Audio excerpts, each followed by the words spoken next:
Good morning students, कैसे हो आप लोग?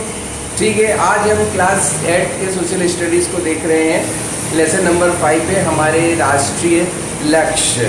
ठीक है, हमारे क्या राष्ट्रीय लक्ष्य है, हमारे देश के क्या राष्ट्रीय लक्ष्य है, हमको इसके बारे में देखना है। ठीक है, मैं आपको कुछ हेडिंग बता देता हूँ जो हमको हमारे इस लेसन में पढ़ना है। जैसे कि हमारे राष्ट्रीय लक्ष्य क्या है, लोकतंत्र क्या है, वयस्क मताधिकार क्या है और मतदान और उसका क्या महत्व है, हमको इन टॉपिकों पे हमको पढ़ना है। ठीक है, चलते हैं हम आगे। राष्ट्रीय लक्ष्य क्या है? ठीक है, देखो, जिस प्रकार व्यक्ति के जीवन में कुछ लक्ष्य होते हैं और जिनकी प्राप्ति के लिए वह कार्य करता है, उसी प्रकार राष्ट्र के भी कुछ लक्ष्य होते हैं जिनको सम्मुख रखकर राष्ट्र कार्य करता है। देश की प्रगति और समृद्धि राष्ट्रीय लक्ष्यों की प्राप्ति में सहायक है। ठीक है, सरकार इन राष्ट्रीय लक्ष्यों की प्राप्ति के लिए कानून बनाती है तथा प्रशासनिक व्यवस्थाओं को मजबूत करती है। जो हमारा देश है वो एक प्रजातांत्रिक देश है, ठीक है, या लोकतांत्रिक देश है। तो हमारे क्या राष्ट्रीय लक्ष्य है? देखिए, पहला तो आ जाएगा लोकतंत्र, ठीक है, पंथ निरपेक्षता, राष्ट्रीय एकता, स्वतंत्रता, समानता, अंतरराष्ट्रीय शांति और सहयोग, ये हमारे राष्ट्रीय लक्ष्य हैं। आगे चलते हैं। अब इनकी प्राप्ति कैसे करना है? ठीक है, हमें अपने राष्ट्रीय लक्ष्यों की प्राप्ति लोकतांत्रिक विधि से करना है। ठीक है, हमारे देश में संविधान के अनुसार लोकतांत्रिक शासन पद्धति की स्थापना की गई है। इस पद्धति में सरकार का गठन जनता करती है। आपने देखा होगा, चुनाव होते हैं, ठीक है, तो जो जनता रहती है वो अपने प्रतिनिधियों को जिताती है। मतलब सरकार का गठन कौन करती है? जनता करती है। अब हम लोकतंत्र देखते हैं कि लोकतंत्र क्या है। ठीक है, लोकतंत्र क्या है? लोकतंत्र का वास्तविक अर्थ है प्रत्येक व्यक्ति को स्वतंत्रता के साथ साथ समान अधिकारों की प्राप्ति हो। जो भी व्यक्ति हो उसको समान अधिकार मिलने चाहिए, चाहे वो गरीब हो, अमीर हो, छोटी जाति का हो, बड़ी जाति का हो, उसको समान अधिकार मिलने चाहिए। समाज के सभी वर्गों को विकास के समान अवसर बिना भेदभाव के उपलब्ध हो, भेदभाव नहीं होना चाहिए। ठीक है, लोकतांत्रिक शासन पद्धति में नागरिकों की भूमिका महत्वपूर्ण होती है। एक उत्तम सरकार का निर्वाचन करना नागरिकों का कर्तव्य है और प्रत्येक नागरिक को अपने कर्तव्य के प्रति जागरूक रहना चाहिए, जिससे सरकार जनहित में कार्य कर सके। आगे देखते हैं क्या होता है लोकतंत्र। लोकतंत्र उस शासन प्रणाली को कहते हैं जिसमें जनता प्रत्यक्ष या अप्रत्यक्ष रूप से अपने निर्वाचित प्रतिनिधियों को चुनती है और वे प्रतिनिधि जनहित को ध्यान में रखकर कार्य करते हैं तथा शासन का संचालन करते हैं, उसे लोकतंत्र कहते हैं। ठीक है, भारत में लोकतांत्रिक शासन है। यदि हम अपने देश की बात करें तो हमारे देश में लोकतांत्रिक शासन है। जनता द्वारा अपने प्रतिनिधियों को चुनना या सरकार का गठन करना, ठीक है, लोकतांत्रिक शासन है।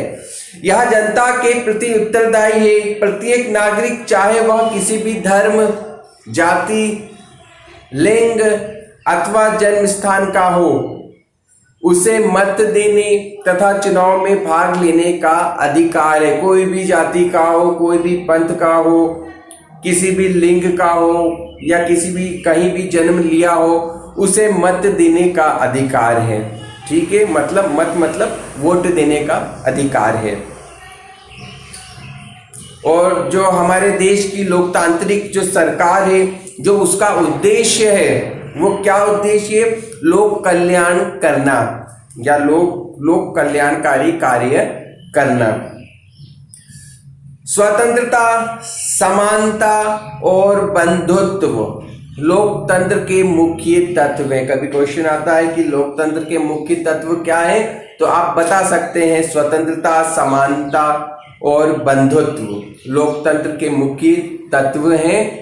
इसके बिना हम लोकतंत्र की कल्पना भी नहीं कर सकते हैं। यदि व्यक्ति में ये गुण नहीं है या सरकार व्यक्तियों को ये गुण नहीं दे रही है तो फिर हम लोकतंत्र की कल्पना भी नहीं कर सकते हैं। ठीक है, आगे देखते हैं। अब मैं स्वतंत्रता की बात कर रहा हूं कि प्रत्येक व्यक्ति जो हमारे देश में है वो स्वतंत्र है। ठीक है, उस पर किसी भी तरह का कोई बंधन नहीं है। तो क्या होती है स्वतंत्रता? व्यक्ति को ऐसे वातावरण और परिस्थितियों की आवश्यकता है जिसमें रहकर वह अपना विकास समुचित ढंग से कर सके। राज्य उन परिस्थितियों का निर्माण करता है। एक बार और ध्यान से सुनना। व्यक्ति को ऐसे वातावरण और परिस्थितियों की आवश्यकता है जिसमें रहकर वह अपना विकास समुचित ढंग से कर सके और राज्य उन परिस्थितियों का निर्माण करता है। राज्य में रहते हुए व्यक्ति अपने व्यक्तित्व का विकास कर सके, इसके लिए उसे स्वतंत्रता की आवश्यकता है। दबाव में रहकर व्यक्ति कोई भी काम नहीं कर सकता, गुलाम रहकर व्यक्ति कोई काम नहीं कर सकता। यदि व्यक्ति स्वतंत्र है तो वह हर प्रकार से काम कर सकता है। आगे देखते हैं। स्वतंत्रता कई प्रकार की होती है। उसे व्यक्तिगत स्वतंत्रता, नागरिक स्वतंत्रता, राजनीतिक स्वतंत्रता, आर्थिक एवं सामाजिक स्वतंत्रता और धार्मिक स्वतंत्रता के रूप में समझ सकते हैं। भारतीय संविधान में उचित प्रतिबंध लगाते हुए प्रत्येक नागरिक को अधिकार के रूप में अभिव्यक्ति की स्वतंत्रता का अधिकार मतलब व्यक्ति अपने विचार प्रकट कर सकता है। शांतिपूर्ण सम्मेलन या मीटिंग करने का अधिकार पर शांतिपूर्ण तरीके से। संघ बनाने की स्वतंत्रता का अधिकार, आप ग्रुप बना सकते हो, संघ बना सकते हो। ठीक है। भारत में कहीं भी घूमने का स्वतंत्रता का अधिकार, भारत में आप कहीं भी जा सकते हो बगैर रोक टोक के, वो आपको स्वतंत्रता है। ठीक है, ऐसा नहीं है कि आप कहीं रह रहे हो दूसरी जगह जाना है तो आप नहीं जा सकते हो। भारत में आप कहीं भी घूम सकते हो, वो आपकी स्वतंत्रता है। निवास करने की स्वतंत्रता का अधिकार, आप यदि भारत के निवासी हो तो आप भारत में कहीं भी निवास कर सकते हो, उसकी आपको स्वतंत्रता है। और व्यापार करने की स्वतंत्रता का अधिकार स्वीकार किया गया है। आप भारत के किसी भी कोने में अपना व्यापार, अपना धंधा, अपना उद्योग लगा सकते हो, आपको उसकी भी स्वतंत्रता है। अब समानता की बात करते हैं अपन। अभी स्वतंत्रता की बात देखी थी, अब समानता की बात देखते हैं। नागरिकों के संपूर्ण विकास के लिए राज्य द्वारा समान अवसर उपलब्ध करवाना समानता है। भारत का प्रत्येक नागरिक, चाहे वह किसी भी वंश, जाति, संप्रदाय और लिंग अथवा जन्म स्थान का हो, कानून के समक्ष समान है। समानता के क्या प्रकार होते हैं? सामाजिक समानता, राजनीतिक समानता, आर्थिक समानता। यदि हम समानताओं के महत्व की बात करें तो समानता की स्थिति में भेदभाव का अंत हो जाता है। यदि आप सबको एक मानोगे तो भेदभाव ऑटोमेटिक खत्म हो जाएगा। स्वतंत्रता की रक्षा के लिए समानता आवश्यक है। व्यक्ति के विकास के लिए समानता आवश्यक है। ठीक। न्याय किसी चीज के सही, उचित और तार्किक होने की ओर संकेत करता है। प्रजातांत्रिक समाज में न्याय वह स्थिति होती है जिसमें व्यक्ति के अधिकारों की रक्षा होती है और समाज में व्यवस्था बनी रहती है। कोई व्यक्ति अपराध कर रहा है, ठीक है, तो उसको, कोई व्यक्ति अपराध कर रहा है, यदि कोई व्यक्ति अपराध करता है तो उसके लिए न्यायालय है जहाँ से उसे न्याय भी मिल सकता है या उसको दंड भी मिल सकता है। ठीक है, तो न्याय की व्यवस्था भी हमारे संविधान ने दे रखी है। आगे देखते हैं पंथ निरपेक्षता। ठीक है, पंथ निरपेक्ष सभी व्यक्तियों को पंथ और मजहब की स्वतंत्रता प्रदान करता है। इसका अर्थ है कि व्यक्तियों को अपने पंथ और उपासना की स्वतंत्रता होती है। राज्य, धर्म एवं संप्रदाय किसी भी आधार पर भेदभाव नहीं करेगा। वर्तमान समय में कुछ ऐसे भी राज्य हैं जो किसी पंथ विशेष को प्रधानता देते हैं उदाहरण के लिए यदि हम देखें तो पाकिस्तान का संविधान इस्लामिक गणराज्य घोषित करता है।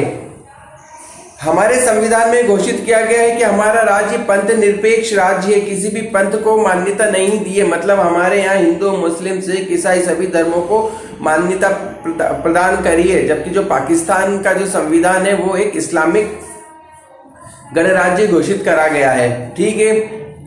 गुट निरपेक्षता, शक्ति गुटों या सैनिक गठबंधनों से पृथकता तथा स्वतंत्र विदेश नीति का पालन करना, अंतर्राष्ट्रीय महत्व के किसी विषय पर निष्पक्ष एवं स्वतंत्र विचार रखना ही गुट निरपेक्षता है। आगे देखते हैं।